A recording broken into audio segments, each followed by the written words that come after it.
specialist reporter Karen Maughn. She is in Bloemfontein for us, where 7 people have been granted bail. And Karen, what a dramatic story, the way it began to unfold yesterday morning, then snowballed into these arrests, and overnight we now have the appearance in court of 7 individuals. Interestingly, they appear to have been granted bail, even though it looked as though some of them may have been a flight risk. Well, essentially what the state has said is that this case has been postponed for 6 months, Joanne, and that's very, very telling, because it indicates to you that perhaps the state didn't want to go on this particular route so quickly to prosecution. And what they've said on record, Luvuyo Mfako speaking to me earlier and saying that basically they had a sort of due diligence risk assessment done on the suspects in this case, and that they felt on the version of the investigating officer that there were real possibility that suspects in this case would flee, and therefore they were forced to act. Now, the AJ Gupta story is quite fascinating, because we knew that the Hawks had hoped that he would hand himself in at court today at the Johannesburg Specialized Commercial Crimes Court.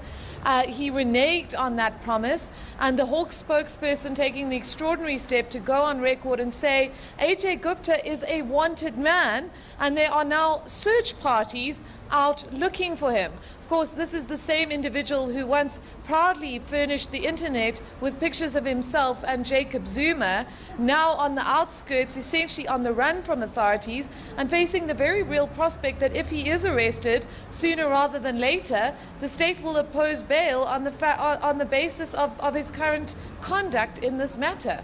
So talk us through some of the big personalities here. Not all these names are familiar to us, even those of us who've been following the story closely, Karen. Who are the most interesting people who appeared in court today? Nazim Hauer, the former CEO of Oak Bay, a very publicly pro-Gupta figure. He was routinely used in television interviews defending the family. The Gupta leak emails, of course, exposing how he wrote and prepared questions for, amongst other people, Mosebenzi Zwane, the Mineral Resources Minister, and of course Colin Maine, in terms of them dealing with the press, and particularly Zwane dealing with some rather uncomfortable questions about whether he was really the right person to be the Mineral Resources Minister in that position.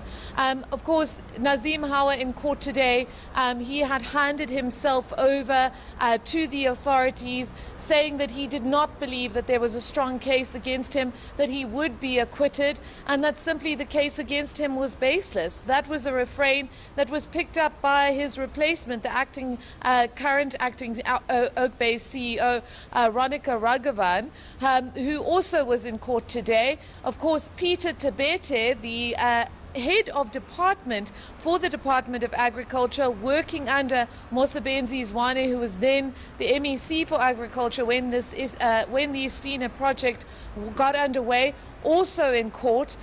All of these accused very strong in their views that they don't believe there is a case against them.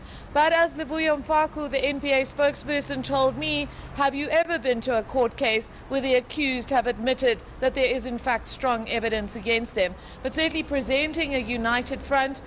Interestingly enough, the person who was actually the sole director of the Estina project, also in court today, revealing that he could only afford 10,000 Rand bail, made 15,000 Rand a month, and believed that he was the straw man of this case, pulled into something as an innocent party that he didn't necessarily deserve.